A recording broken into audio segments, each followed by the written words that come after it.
Oi, oi, seja bem-vindo à segunda parte dessa primeira aula. A gente vai estar finalizando um pouco dessa introdução à filosofia antiga. Eu já me apresentei ali na introdução, eu não vou ficar me apresentando todas as aulas.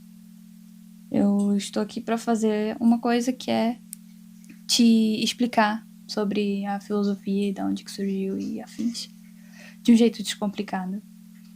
Te entregar materiais para que você se aprofunde. E por hora é isso. Não estou em muitas frentes de poder entregar algo além. Acho que eu posso. Na aula de hoje a gente vai falar sobre ética, bom cidadão, política, mas muito brevemente, tá? A gente vai estar explorando isso no decorrer dessas aulas. A gente costuma pensar na ética como alguma coisa pessoal, né? Que seria como as escolhas que eu faço na minha vida privada e muitas vezes na política, como a gestão do governo ou até mesmo disputas partidárias. Só que na Grécia Antiga essa divisão não existia dessa forma. A ética, ela estuda o bem do indivíduo. A política, ela estuda o bem da comunidade, o bem da polis. Como o indivíduo é parte da comunidade, o bem do indivíduo só pode ser alcançado dentro de uma cidade justa. Então não existia a possibilidade de florescer a eudaimonia, que a gente falou na aula anterior, como em uma cidade corrupta, né, uma cidade caótica. Então o cidadão ele só podia atingir a sua melhor versão se a polis também oferecesse as condições para isso. Boas leis, justiça, educação, paz. Para os atenienses, participar da vida política não era um trabalho burocrático, mas um dever supremo de um homem livre. A vida na polis exigia que o cidadão frequentasse a ágora, frequentasse a praça pública para debater as leis da cidade, para votar sobre as decisões de guerra, de paz, de economia, exercer cargos públicos e até mesmo atuar como juiz nos tribunais. Então, a excelência, a arete que a gente viu na aula anterior, de um indivíduo era demonstrada diretamente na sua capacidade de servir a coletividade.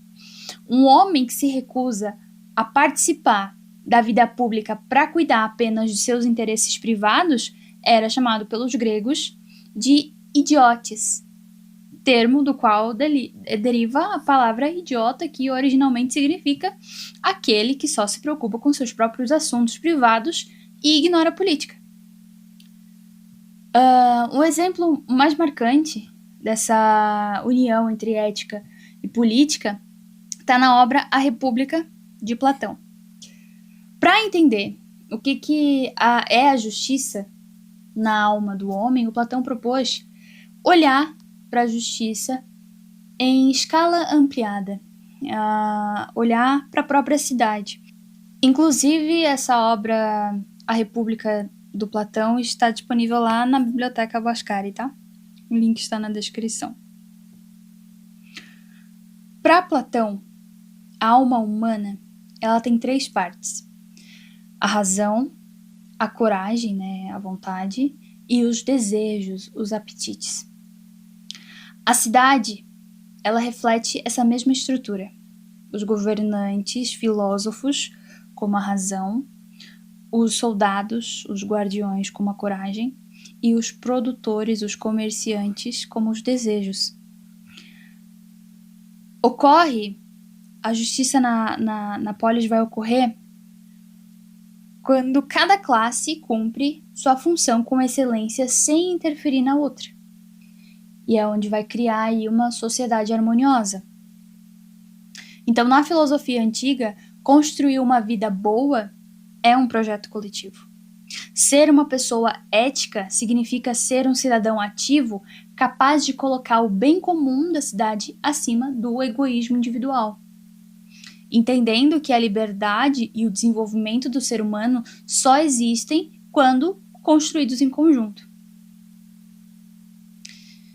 O prêmio supremo, que nem a gente falou na aula anterior, da ética grega é a eudaimonia, né? Então, se a virtude, se a arete é a ferramenta e a polis, a cidade, é o ambiente, a eudaimonia é esse objetivo final de toda a existência humana. Todas as nossas ações diárias, estudar, trabalhar, fazer amigos, buscar justiça, são feitas, no fundo, para alcançar esse estado.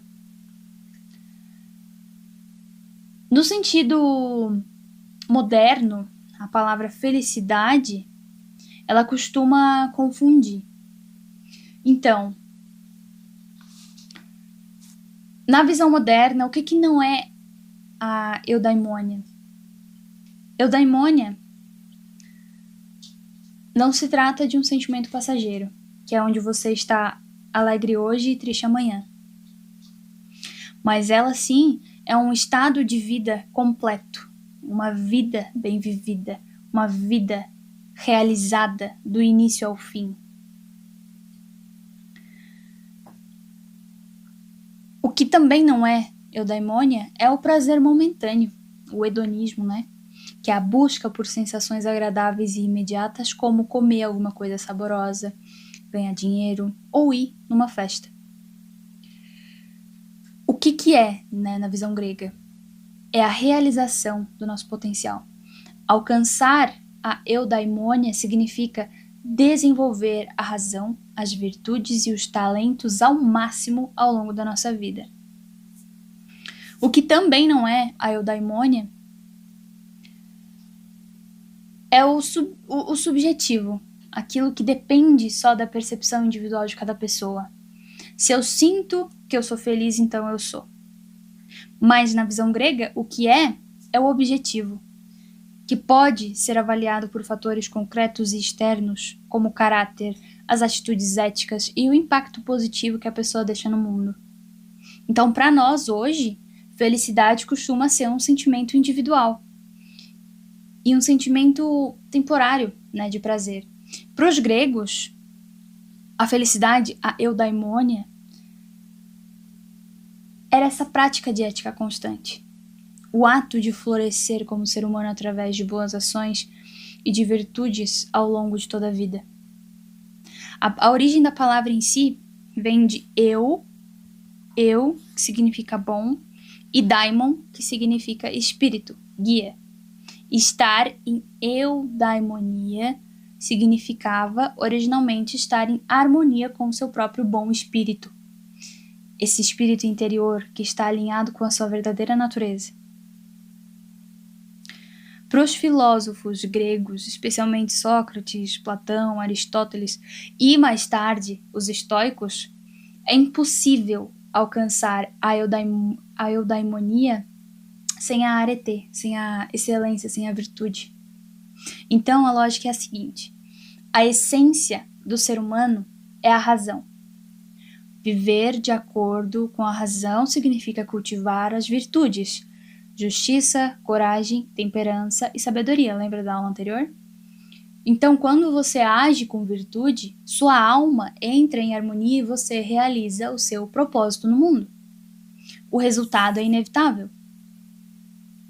Porque acontece, depois desse alinhamento, o florescimento pleno, a eudaimonia. Então, para eles, uma pessoa desonesta, uma pessoa injusta, uma pessoa descontrolada jamais pode ser eudaimônica, mesmo que ela seja milionária ou poderosa, porque a sua alma estará sempre em conflito, dominada pelo medo, pela culpa e pelo vício. E como que Aristóteles via a eudaimonia? Na obra Ética e Nicômaco, essa obra também tá disponível lá na biblioteca, tá? Aristóteles faz uma análise muito interessante sobre esse assunto. Aristóteles percebeu que buscamos o dinheiro para comprar coisas, buscamos o poder para ter influência, buscamos a saúde para não sofrer, mas para que buscamos a felicidade? Para nada além dela mesma. Ela é o bem supremo, a única coisa desejada por si só. Então, buscar a felicidade seria o equivalente ao fim supremo. Pense numa árvore. Uma árvore feliz, uma árvore florescente. Ela não é aquela que está sorrindo, mas é aquela que fincou raízes tão profundas, que recebeu luz, que deu bons frutos e que cresceu forte. Então, a eudaimonia humana é exatamente esse processo de florescer e dar bons frutos na vida. Ao contrário dos estoicos que achavam que a virtude sozinha bastava, Aristóteles vinha com um tom um pouco mais realista, porque ele dizia que para atingir a eudaimonia plena, além de ser virtuoso, o ser humano também precisa de certas condições básicas, como amigos verdadeiros, saúde, recursos suficientes e viver numa cidade pacífica. Um conceito marcante para os gregos era que você não pode declarar uma pessoa verdadeiramente feliz, uma pessoa eudaimônica, no meio da vida dela. O historiador Heródoto contava a história do sábio Solon, que dizia: não chame nenhum homem de feliz até que ele tenha morrido. A eudaimonia não é um momento de euforia, mas ela vai ser o saldo da sua biografia. É quando você olha para trás no final da vida e você diz: eu vivi com integridade, eu desenvolvi a minha mente, eu ajudei a minha comunidade, eu enfrentei as adversidades com coragem e eu me tornei a melhor versão de mim mesmo.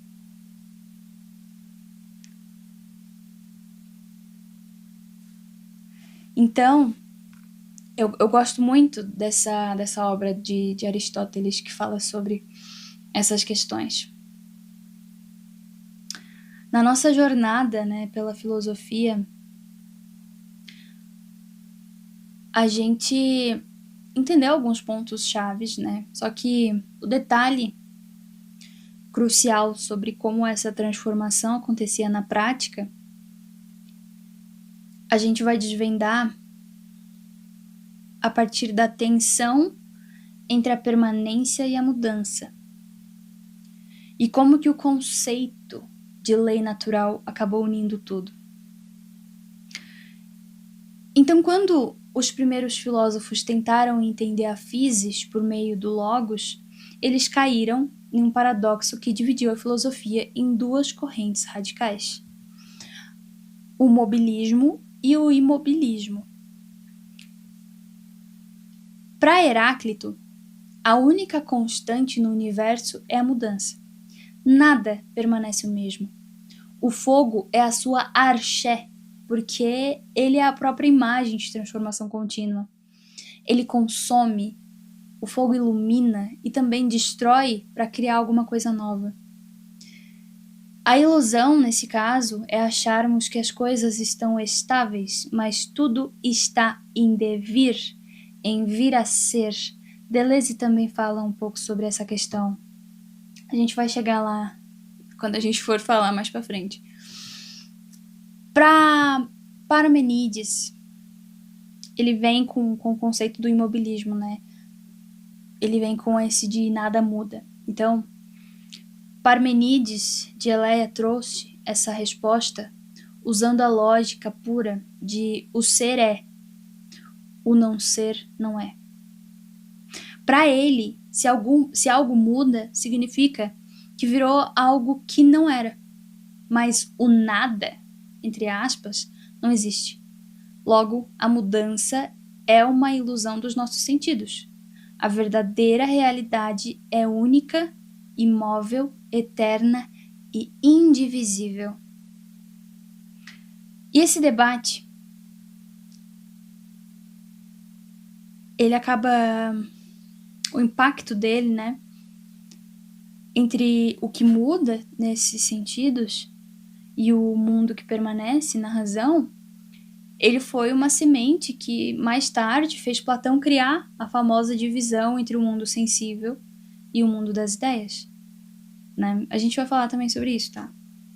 Geralmente, pensamos em logos apenas como o pensamento lógico humano, mas para os pré-socráticos, o logo era algo muito maior. O logos era uma inteligência racional que governa a própria natureza. Então, não vai se tratar de que apenas o filósofo é racional. O próprio cosmos é racional. Se o mar tem marés, se o sol nasce no mesmo horário, se as estações mudam, não é porque um deus acordou ali de bom humor, mas é porque existe uma fórmula, uma equação oculta que está ali regulando a matéria. Então essa ideia, ela é ancestral e ela é direta, né, do conceito científico moderno das leis da física. Diante do combate entre Heráclito, que vem com essa ideia de que tudo muda, e de Parmenides, que nada muda, surgiram os filósofos pluralistas, como Empedocles, Anaxágoras e Demócrito. E eles trazem uma solução que define o que chamamos de química e física hoje em dia. A proposta deles é de que o universo não é feito de uma única coisa, ele não tem uma arché única, mas existem ali múltiplos elementos imutáveis que se combinam e se separam. Empedocles dizia que a matéria é formada pelos 4 elementos: terra, água, ar e fogo, unindo-se pelo amor, pela atração e separando-se pela repulsão, pelo ódio. Demócrito, lembra na aula anterior que a gente falou que ele tem essa ideia dos átomos? Então, ele dizia que os átomos são eternos e imutáveis. E ele concorda com Parmenides. Só que a forma como ele se mistura no vazio acaba gerando todas as mudanças do mundo, onde ele vem e concorda com Heráclito. E quando a gente olha para trás, o maior triunfo dos pré-socráticos não é de ter acertado qual que era a matéria-prima exata do universo, mas de ter conseguido fazer e de ter mudado a pergunta. Porque ao invés de perguntar quem que fez isso, partindo da premissa do mito, eles passaram a perguntar como que isso funciona. Então, eles nos deram a confiança de que o universo não é um caos assustador mantido por caprichos divinos, mas um mecanismo compreensível que a mente humana é perfeitamente capaz de desvendar. Sócrates é um grande divisor de águas da filosofia ocidental. Ele abandonou as teorias físicas do universo para focar na mente e na conduta dos homens. Então, o foco principal de Sócrates era a autoinvestigação, a busca pelas virtudes morais. O que é justiça? O que é coragem? A ideia central é de que a virtude é o verdadeiro conhecimento. Para Sócrates, quem faz o mal o faz por ignorância, achando que está obtendo uma vantagem, mas na verdade está prejudicando a própria alma. Uma frase marcante, né, dessa ideia é de que uma vida sem busca não vale a pena ser vivida. Platão, discípulo de Sócrates, levou esse pensamento ético a um nível de teoria estruturada em suas obras, principalmente na República, na obra A República, né? O foco principal era de que a harmonia entre a psique, entre a alma e a polis, que é a sociedade. E a ideia central é de que a justiça nasce do equilíbrio, assim como a cidade justa tem cada classe cumprindo essa função, a alma justa tem suas 3 partes equilibradas. A razão, que deve governar, a coragem, que deve proteger, e os desejos, os apetites, que devem ser controlados. A frase marcante é de que a cidade é o indivíduo em escala ampliada. Aristóteles, discípulo de Platão, trouxe a ética de volta pro chão da realidade cotidiana e pragmática através do livro Ética e Nicômaco. Falei trouxa agora. E esses dias eu lembrei de um acontecimento que eu falei trouxesse. Meu Deus, deu o que falar. Ai, porque eu estou falando errado a palavra trouxesse. Pra mim, trouxe. Eu não sei, parece que eu... Por mais que eu saiba que é correto, as duas formas de falar estão corretas. Mas pra mim é muito mais natural falar trouxesse. Sabe? Mas, nossa, deu o que falar numa publicação que eu falei isso. O cara deixou até de me seguir dizendo que eu fui mal educada, sendo que eu perguntei pra ele se ele sabia o que era sotaque. Enfim. Tá. O foco principal de Aristóteles era de que a virtude como um hábito prático. Então, a doutrina do justo meio, medietas. A ideia central disso é que a virtude moral não é uma teoria abstrata, mas é um treino diário. Então ela se encontra sempre na moderação, o meio termo equilibrado entre o excesso e a falta. Um exemplo, que é a coragem, que é um ponto cego entre o excesso, que é a imprudência, e a falta, que é a covardia. A frase é que nós somos o que fazemos repetidamente. A excelência, portanto, não é um ato, mas é um hábito. Estou recordando ao anterior para que a gente consiga entender esse período, porque com a queda da cidade-estado grega, com a queda da polis, onde o domínio do Império Romano vem de que o indivíduo ele acaba perdendo o seu poder político direto.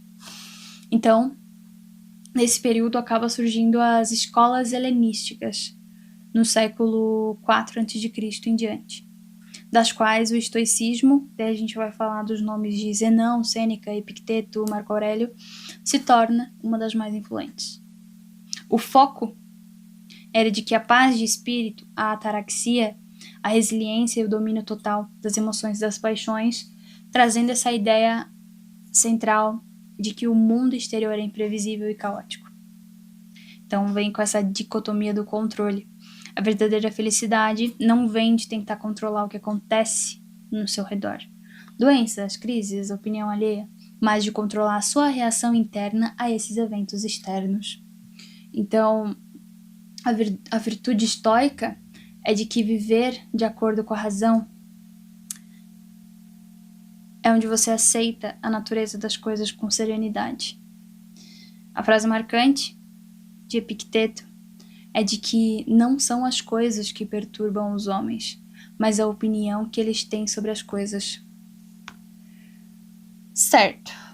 Para entendermos o porquê do pensamento racional, por que ele explodiu, a gente precisa agora vestir o chapeuzinho de historiador, de sociólogo, de antropólogo, tá? Porque, afinal, a filosofia ela não nasceu, né, da cabeça de gênios isolados numa bolha. Ela foi o resultado inevitável de um colapso social, econômico e cultural que varreu o mundo grego entre os séculos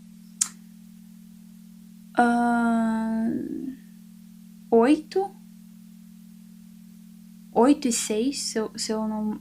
Eu vou conferir aqui, já volto.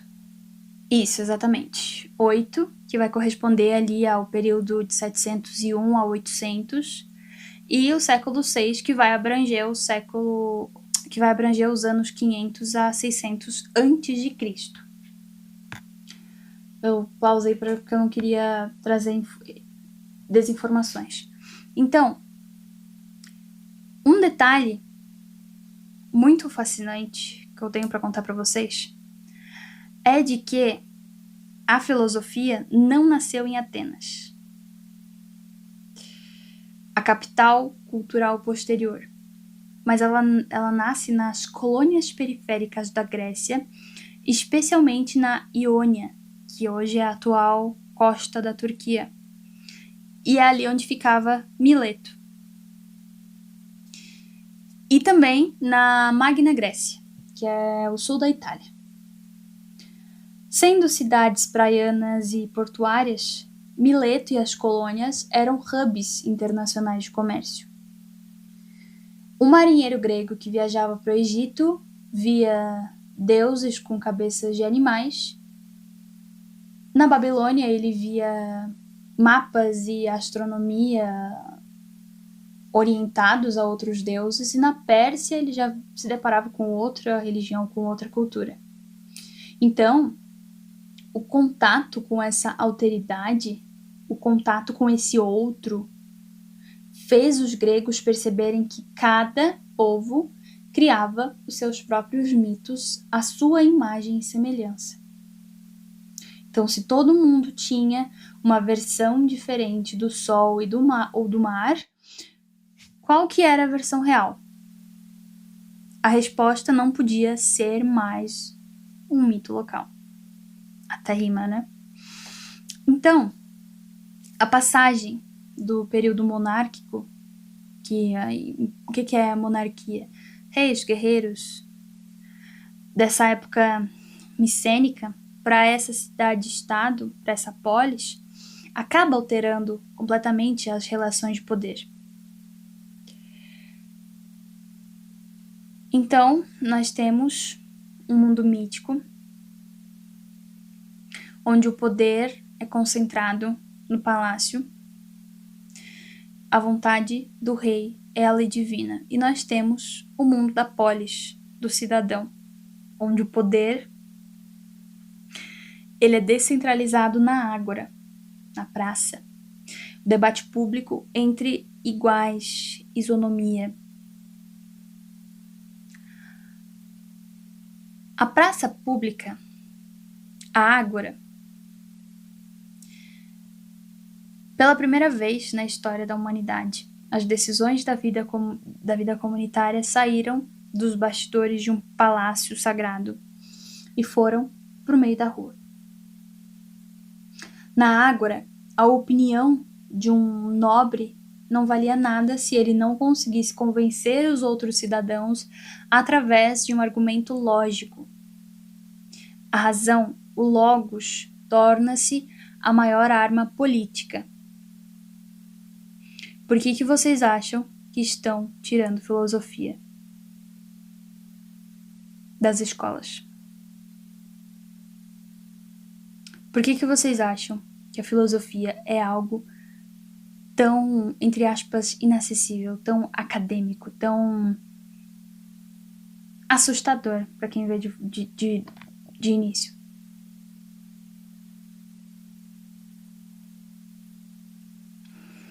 Então, nesse mesmo momento, nós temos a revolução da escrita e a invenção da moeda. A gente viu, né, um pouquinho na aula anterior referente a isso.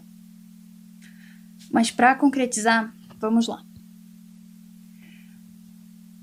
Duas tecnologias, que são tecnologias materiais, acabam acelerando a capacidade do cérebro humano de pensar de forma abstrata. Então, no mundo mítico, a história e a moral eram transmitidas oralmente pelos poetas, que diziam ali serem inspirados pelas musas divinas. E ninguém podia contestar um poema sagrado cantado. Já com o alfabeto grego, as leis foram registradas em pedras e tábuas públicas. A lei, ela vira algo impessoal, ela vira algo fixo e passível de discussão. Se a lei humana podia ser criticada e modificada por lógica, por que as leis da natureza não seriam investigadas da mesma forma? Por volta do século VII a.C., surge a moeda metálica. E pode parecer um pequeno detalhe econômico, só que, cara, antropologicamente foi uma revolução cognitiva. Por quê? Porque antes o comércio era o escambo, uma vaca por 3 sacos de trigo. Então, eram trocado ali coisas concretas por coisas concretas, né? Chegando a essa tecnologia da moeda, A moeda ela vai introduzir o pensamento abstrato. Uma rodelinha de metal até então sem valor intrínseco vai passar a representar um valor invisível de qualquer mercadoria. A mente humana, ela aprendeu a operar como um padrão abstrato universal, exatamente o mesmo tipo de raciocínio necessário para buscar a Arxé. Não é mesmo? Então, se a gente coloca aí num panorama, a gente vai entender a dimensão. Geograficamente, antes, nesse mundo arcaico, existia o isolamento dos feudos, dos reinos. E depois, com o surgimento das polis, com o surgimento da razão, expandiu-se para as redes comerciais, para a navegação e para as colônias. Quando a gente fala de linguagem, nesse mundo arcaico, nesse mundo mítico, eram-se utilizadas poesias que eram reveladas pelas musas, que eram consideradas sagradas. Nada mais, nada menos do que vozes da cabeça. Depois, com o surgimento da polis, ocorreu ali então um debate na ágora, mais laico, mais público, porque eles já tinham tirado, né, esse pensamento dos deuses e tal. Quando se trata de economia, no mundo mítico, no mundo arcaico, havia o escambo, o concreto, material por material. Com o surgimento da polis, criou-se a nova tecnologia que é a moeda, que é a abstração de valor e de autoridade, né? O rei, o sacerdote, o mito nesse mundo arcaico. E depois, com o surgimento da razão, ocorre o nomos, a lei escrita, o logos, o argumento. E com essa combinação única, comércio multicultural, escrita pública, moeda abstrata e esse debate democrático na ágora, cria-se um solo fértil onde a filosofia pôde germinar. Então, a história de Atenas não é a trajetória de uma cidade que nasceu democrática, mas é de uma sociedade que quase se destruiu em guerras civis e que precisou inventar um sistema político inédito para poder sobreviver. Então, se a gente olha ainda com esses olhos sociológicos, antropológicos, essa transição para a democracia ateniense é uma das maiores engenharias sociais da história. Porque ocorre no período ali esse desmantelamento do poder dos clãs de sangue para a criação do conceito moderno de cidadão. Ainda no século VII a.C., Atenas era governada pelos eupátridas. Essa palavra significa os bem-nascidos. O que isso significa? Isso trata-se de uma oligarquia aristocrática tradicional. Então havia, né, entre esses oligárquicos, o monopólio de terra e de poder. As melhores terras pertenciam aos nobres. Os camponeses pobres, ao que não conseguirem pagar os seus impostos ou até mesmo o aluguel das terras aos nobres, empenhavam a própria liberdade e a liberdade das suas famílias. E eles se tornavam escravos dentro da própria terra. O fosso entre ricos e miseráveis acaba gerando um estado permanente de pré-guerra civil, a estasis. E para evitar a ruína, a elite ateniense precisou ceder espaços para reformadores.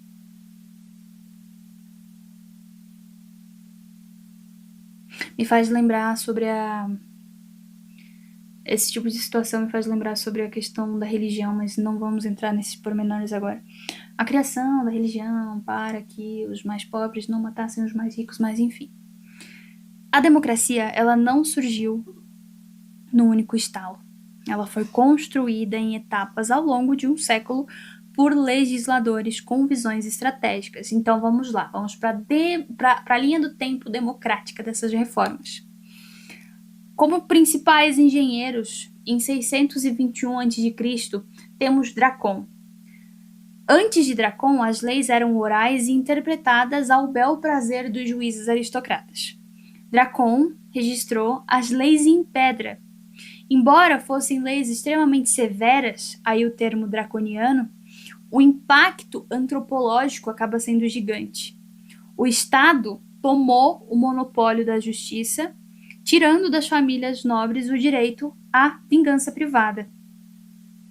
Em 594 a.C., tivemos Solon. Solon realizou uma reforma social muito profunda, conhecida como Saisacteia, que seria a remoção dos fardos.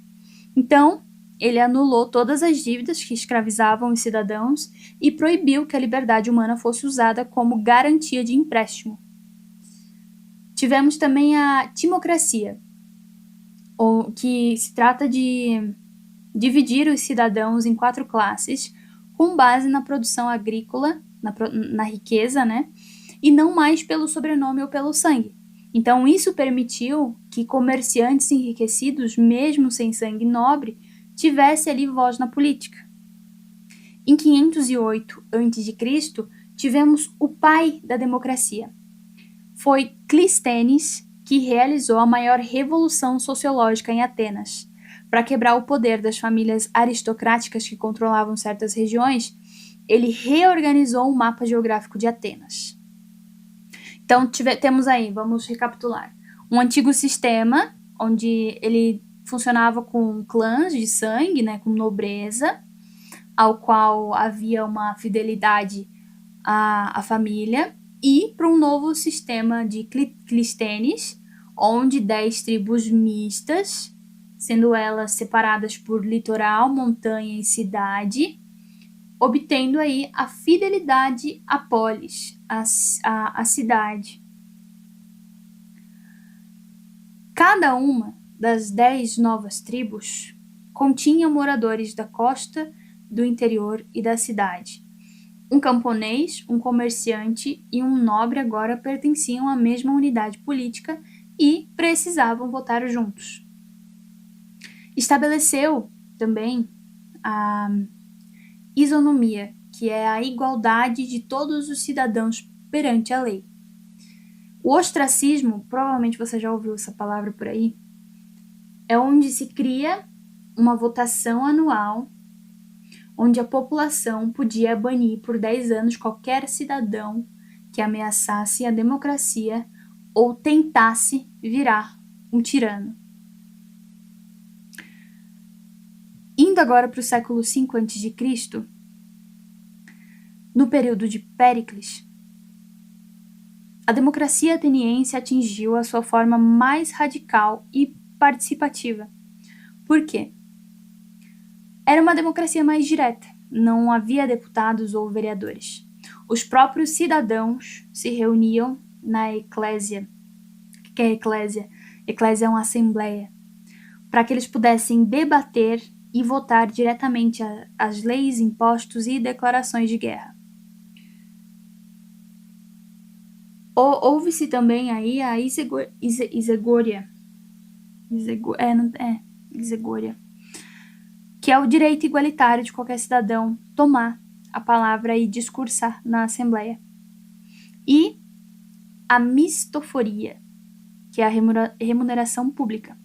Péricles instituiu um pagamento diário para quem exercesse cargos públicos ou participasse das assembleias.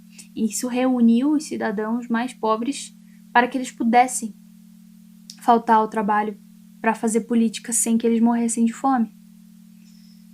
E nós temos um paradoxo antropológico no meio disso. Sociologicamente, a democracia ateniense tinha uma contradição brutal que não podemos ignorar com os nossos olhos atuais. Ela era direta para poucos e sustentada pelo trabalho de muitos. Então, nós temos o grupo dos cidadãos, que são homens maiores de 18 anos, nascidos de pai e mãe atenienses.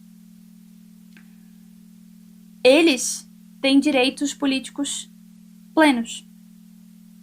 Eles eram o equivalente de 10 a 15% da porcentagem populacional. As mulheres, elas não tinham direitos políticos e elas viviam sob tutela dos homens. E elas representavam aí cerca de 30% da porcentagem da população. Os metecos, que são os estrangeiros residentes, os comerciantes, eles não tinham direitos políticos, mas eles pagavam impostos e eles representavam 15% da população. E os escravos, que representavam de 40% a 50% da população. Eles não tinham direitos e eles pertenciam à propriedade privada. A grande ironia é de que a folga de tempo que permitia os cidadãos atenienses passar o dia inteiro na ágora filosofando e debatendo a política só existia porque a base da economia, sendo ela agricultura, minas e domesticidade, era mantida pelo trabalho escravo. Foi nesse caldeirão político que surgiram os sofistas. Sofistas eram professores de oratória para essa nova elite democrática. E logo em seguida Sócrates, que veio para criticar a superficialidade de um sistema onde a capacidade de discutir e convencer as massas valia mais do que a busca pela verdade real.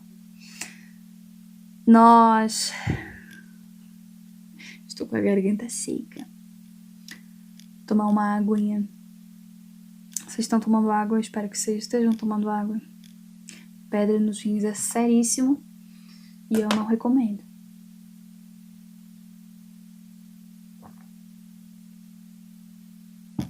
Então, na democracia direta ateniense, não existia advogado, nem partido político e nem juiz profissional. Se alguém o processasse, você mesmo tinha que ir ao tribunal e se defender diante de um júri de centenas de cidadãos.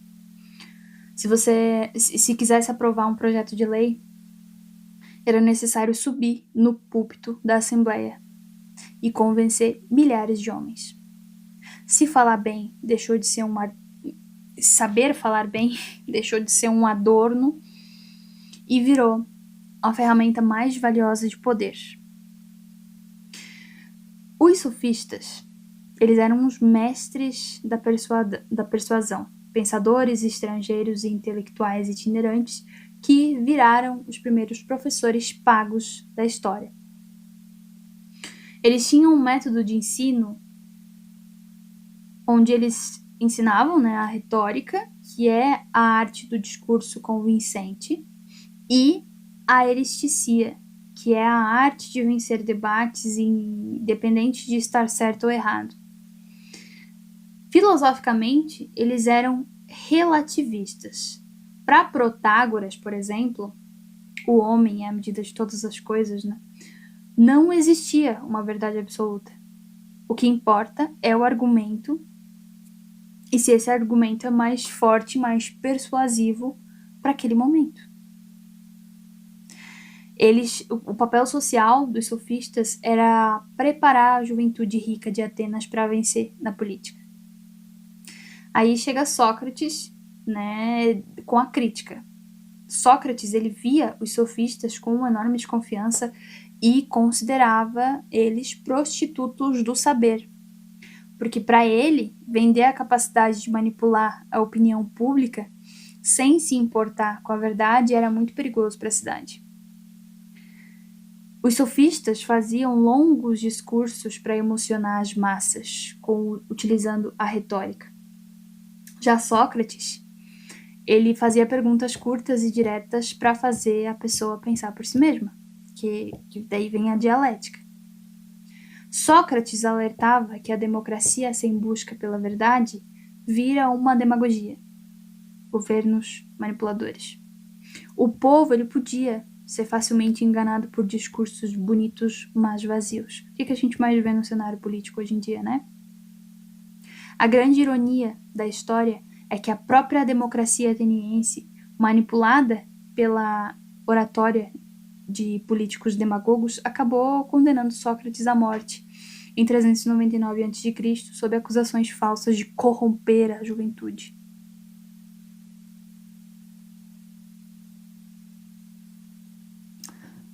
Como era, então, viver, né? Como que era passar um dia em Atenas no auge do período clássico? Ainda naquela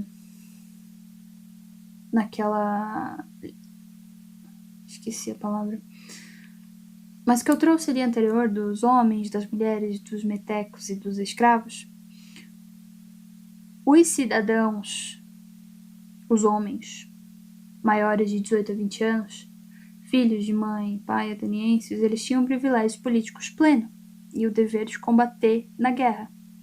Eles usufruíam da escole, que é o tempo livre, o ócio criativo, que acaba sendo essencial para debater a política e para filosofar. As mulheres, elas não tinham direitos políticos, elas viviam sob a tutela legal perpétua do pai ou depois passada para o marido. E elas passavam a maior parte do tempo no gineceu. Gineceu é uma ala reservada da casa. Elas passavam também administrando os escravos domésticos e a produção têxtil.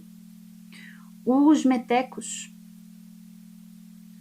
eles eram estrangeiros residentes. Eles não podiam ter terras, eles também não podiam votar. Mas eles pagavam impostos pesadíssimos e eles serviam no exército. Eles eram a força motriz do comércio, do artesanato e das artes. E muitos sofistas eram metecos, tá? Os escravos é a base invisível. Eles podiam ser prisioneiros de guerra ou comprados em mercados. Eles viviam desde escravos do Estado, como a força policial em Atenas, e domésticos até que viviam ali em condições brutais nas minas de prata de Laurião. Então, vamos lá. O dia a dia de um cidadão ateniense. Cidadão homem com seus direitos. O cidadão, ele acordava, ele ia para o centro comercial, para o centro político. E lá ele comprava mantimentos, ele ouvia fofocas da cidade, ele checava os avisos oficiais e ele discutia filosofia ou política sob as colunatas protegidas do sol, as estoas. À tarde, se houvesse uma sessão da Assembleia, ele subia até a colina para passar horas ouvindo discursos e votando em leis. Se não houvesse sessão, ele ia para o ginásio. Ginásio é um complexo esportivo ao ar livre. Lá os homens se exercitavam nus, eles cuidavam da saúde do corpo e conversavam com pensadores e amigos. Foi em ginásios como os Academos e o Liceu que Platão e Aristóteles fundaram as suas escolas. É interessante trazer. E à noite, para a elite, o dia terminava com uma reunião de homens na sala principal da casa, na Andron. Entre taças de vinho misturado com água, tocadores de flauta e jogos de adivinhação, eles realizavam-se grandes debates intelectuais. E é daí que vem a palavra simpósio. Foi exatamente essa estrutura social que permitiu o nascimento da filosofia clássica. O trabalho da população não cidadã garantiu ao cidadão ateniense o tempo livre necessário para ir à praça pública, para ir à democracia direta, e que criou aí a exigência do debate racional, colocando a palavra no centro do destino humano. cansei de falar, viu? Na próxima aula eu vou eu vou trazer melhor, né, para que a gente consiga entender dos protagonistas desse grande projeto ético. Dúvidas, os comentários estão disponíveis e até a próxima semana.